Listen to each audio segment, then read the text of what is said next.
Alors, bonjour mon cher Jérémy. Bonjour. Est-ce que tu peux nous donner 3 prédictions pour 2012 et puis surtout après 3 conseils pour rater mais complètement foirer 2012? Rater 2012, ça va être facile. Alors des conseils pour, on va dire, réussir 2012 et prédictions pour 2012. Ma première, ça va être l'émergence des réseaux sociaux pour les e-marchands. Aujourd'hui, ils s'en servent très peu et Ils créent des pages fans, c'est ça quoi. ils créent des pages fans, ils ont encore un peu de mal à animer leur communauté, mais ça vient de plus en plus.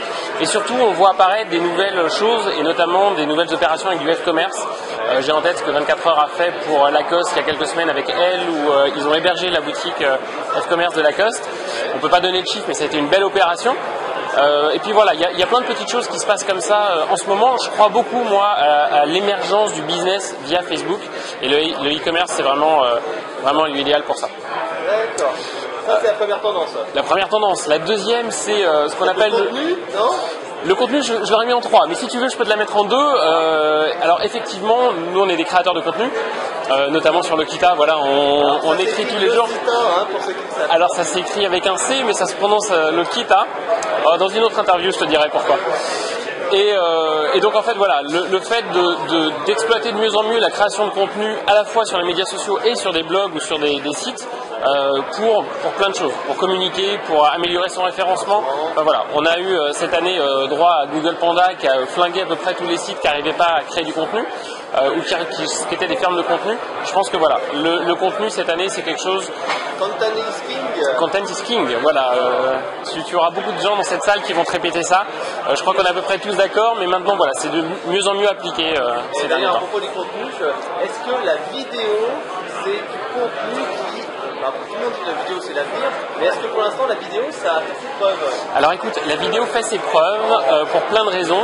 D'abord parce que c'est un média qui est le plus partagé sur les réseaux sociaux, plus que du texte, plus que des images. Les internautes apprécient particulièrement la vidéo. Et en plus, quand vous êtes bien référencé sur YouTube, quand vous optimisez bien vos vidéos sur YouTube, sur Dailymotion, sur Vimeo, ça a un vrai impact sur votre référencement. Surtout sur YouTube. Parce que Surtout. Vimeo et Dailymotion, parfois un peu difficile à être visible. Sur les recherches, c'est le moteur naturel. En fait, YouTube ressort forcément mieux, c'est le deuxième moteur de recherche du monde, il appartient au premier, à Google, forcément il y a des liens qui se créent, mais en fait on a remarqué que souvent quand vous êtes bien placé sur Dailymotion, ça ressort très bien aussi sur les recherches Google. Juste un petit chiffre, moi, que j'ai en tête depuis quasiment un an, vous avez 50 fois plus de chances d'être en homepage de Google avec de la vidéo qu'avec du texte. Ah bah c'est clair, c'est tellement dur maintenant d'être présent que... C'est ça, en fait... Que la vidéo parce qu'il y a moins de concurrence. C'est ça, en fait... YouTube a des chiffres énormes, mais beaucoup grâce aux particuliers. Aujourd'hui, il y a 4 milliards de vues, je crois, par jour, 4 milliards de vidéos vues par jour sur YouTube, sauf que c'est beaucoup de vidéos qui ne sont pas des vidéos professionnelles, donc pas optimisées et ainsi de suite, donc elles sont très mal référencées. Par contre, quand vous faites de la vidéo qui est bien référencée, ça a un vrai impact sur votre SEO, quoi. Et donc ça, c'est le deuxième conseil, le contenu, que ce soit en texte ou en vidéo. C'est ça, je parle beaucoup en fait, hein. En texte ou en vidéo, mais voilà, le contenu c'est évidemment quelque chose sur lequel il faut aller. Voilà. Et le troisième alors? Non, utiliser les réseaux sociaux c'est une nécessité. Aujourd'hui c'est plus un conseil à donner, ceux qui ne le font pas font une erreur stratégique. Par exemple, c'est SoShake, pour après avoir un like, par exemple un j'aime, va enchaîner sur une action, télécharger un livre blanc, une newsletter, etc. Je vais donner un exemple très simple avec SoShake. On a intégré, alors ça fait pas partie des fonctionnalités hyper innovantes de SoShake, mais on a intégré un système de statistiques. On arrive très facilement, nous, à traquer l'ensemble du ROI dans site e-commerce par exemple. Donc combien vous investissez, combien vous allez avoir de vues, de partages, combien ces partages vont générer de visites, puis de ventes, et ainsi de suite. Donc aujourd'hui, dire que le ROI des réseaux sociaux n'existe pas ou est difficile à calculer, c'est juste faux. Nous, ça fait partie des fonctions qu'on a rajoutées, qu'on ne fait même pas payer tellement c'est pas ça l'innovation. C'est juste une nécessité de donner ça à nos clients. Aujourd'hui, on a du mal à aller voir un client, à aller lui dire mettez ce chef et à pas lui donner de stats derrière. On est obligé de lui donner des stats assez pointues. Donc voilà, aujourd'hui, avoir une présence sur les réseaux sociaux, même si elle est assez petite, que ça démarre, mais ne pas analyser tout ça et ne pas avoir d'idée de son retour, de son ROI, de son retour sur investissement, aujourd'hui pour moi c'est juste une erreur de la part d'un site e-commerce. Mais justement, quand on passe aux erreurs, comment on va faire pour foirer 2012? Eh bien la première erreur c'est ça, c'est ne pas aller justement traquer ce que vous faites ou ne pas aller sur les réseaux sociaux. Je vais englober un peu tout ça en même temps. Donc le ROI, quelques analytics, etc. L'idée de base c'est de dire ne pas aller sur les réseaux sociaux, c'est une énorme connerie parce que vous avez 800 millions de gens qui sont dessus en ce moment. 800 millions d'actifs uniquement sur Facebook, ne pas aller chercher vos clients là où ils sont, moi je comprends pas. Donc l'erreur stratégique c'est ça, et je vais y joindre le fait de ne pas analyser ce que vous faites, parce qu'aujourd'hui c'est un grand laboratoire. Quand vous allez tester des choses, vous allez voir ce qui marche mieux, ce qui marche moins bien, et vous allez peaufiner votre stratégie comme ça. Donc allez-y et analysez ce que vous faites. Je vais englober ça vraiment dans le même truc. Donc la première façon de foirer 2012, c'est de laisser ses concurrents tout seuls sur les réseaux sociaux sans y aller. Et la deuxième alors? La deuxième, ça serait de tout laisser au sein des réseaux sociaux. Je vais rester dans cette thématique-là. Sur Facebook, sur Twitter, vous n'êtes pas chez vous.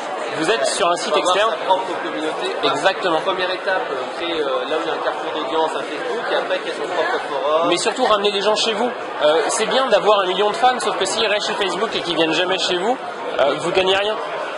Donc utilisez Facebook pour créer votre communauté, pour dynamiser votre communauté, mais n'oubliez pas d'avoir une stratégie pour les amener chez vous, pour les faire découvrir votre site internet. Donc c'est tout un équilibre un petit peu pas toujours simple à trouver, mais c'est absolument nécessaire quand vous êtes présent sur les réseaux sociaux. Et je ne parle pas d'avoir 1 million de fans. Quand vous avez 1000 fans, vous avez déjà une communauté suffisante pour ramener un peu de monde et faire parler de vous. Donc n'hésitez pas. Il faudra peut-être transformer pour avoir sa propre communauté chez soi. Pour les deux. Entre autres, pour transformer, Facebook, c'est un excellent draineur de trafic. Alors, moi, comme vous le savez, j'ai fondé Lokita, donc je me sers énormément des réseaux sociaux pour drainer du trafic. Ouais, Twitter. Juste sur des contenus, évidemment. Mais je suis aussi conseiller pour énormément de sites e-commerce, dont le but, c'est de vendre. Donc, on a une vraie optique business derrière ça. Et aujourd'hui, ça fonctionne. Drainer du trafic en utilisant Facebook parce qu'on a bien créé une communauté, qu'on l'anime, que cette communauté, elle devient captive. Au final, c'est ça le but de Facebook. Le but, c'est pas d'avoir 1 million de fans, c'est d'avoir suffisamment de fans pour avoir de l'activité et drainer du trafic. Voilà. Et la troisième pour donc foirer 2012? Allez, qu'est-ce que je peux vous trouver? On va dire, on va rester un peu dans la même thématique, ne pas aller communiquer auprès des blogueurs. Alors toi et moi, on connaît bien le sujet. On nous dit souvent qu'on est des nouveaux influenceurs, ainsi de suite. Allez, on va passer sur ce mot-là. Mais surtout, aller communiquer auprès des blogueurs, c'est une façon facile de se donner de la visibilité. Le caméraman s'est fait filmer, c'est assez amusant. J'ai 2 caméras de tous les côtés. Je suis filmé en 3D, en fait, c'est génial. C'est une star. C'est ça. Voilà, merci messieurs. Donc, tout ça pour dire... Ah ouais, allons-y. La nouvelle version, c'est dans 4 jours. Bon allez, tout ça pour dire, allez voir les blogueurs, ils seront ravis si vous leur donnez un contenu de qualité, de parler de vous, et vous verrez que ça a un impact sur votre trafic, sur votre business, sur votre communauté, et globalement sur votre notoriété aussi. Donc voilà, la troisième façon de foirer 2012, c'est d'oublier les blogueurs, et puis en plus ça me fait mal au cœur de les oublier, ils se donnent beaucoup de mal pour vous donner du contenu de qualité. Alors, donc si on veut en savoir plus sur toi, Jérémy, où est-ce qu'on va exactement? Alors, allez, il y a 2 endroits pour vraiment me trouver. Vous allez sur lokita.com, vous trouverez tout. Ça, c'est voilà. Sur des multi-thématiques, et donc c'est high-tech, c'est quoi également comme thématique? Alors, jusqu'à aujourd'hui, Lokita, c'était connu pour être très, très présent dans le high-tech. Depuis le 1er février, alors je ne sais pas à quelle date vous voyez cette vidéo, mais depuis le 1er février, Lokita est généraliste. Donc pour moi, c'est quelque chose qui arrive dans 4 jours, donc je suis en plein dedans en ce moment. Et on lance donc des nouvelles thématiques autour du sport, de la politique, de plein de choses qui font partie de la vie des gens. Voilà, on s'est dit que même les geeks n'aiment pas que l'informatique. On a une vie, on aime plein de choses. Voilà, le foot, les jolies filles, la bière, mais pas que ça. La politique, les lifestyles, la santé, la cuisine, plein de choses, et donc on devient réellement généraliste. C'est un gros changement en termes de ligne éditoriale pour nous, on a beaucoup de nouveaux contributeurs qui arrivent, donc voilà, si vous voulez me voir en ce moment, je passe beaucoup de temps sur Lokita, et évidemment sur... Voilà, mon agence s'appelle Up to Social, donc UP2 Social, où notre métier c'est de faire du conseil stratégique sur les médias sociaux, et où on accompagne évidemment un grand nombre de marques. Donc n'hésitez pas à venir nous voir. J'insiste sur le fait que quand on est une petite marque ou une petite start-up, on a déjà des choses à faire sur les réseaux sociaux et pas forcément avec des budgets délirants. Pour nous, c'est important de permettre aux petites entreprises d'avoir une présence sur les réseaux sociaux, et notamment grâce à Sochec, mais bon, il faudra encore 20 minutes pour te présenter Sochec dans le détail. Il y a sochec.com pour voir tout ça. Ok, bah merci Jérémy. Merci beaucoup. Ciao. Ciao.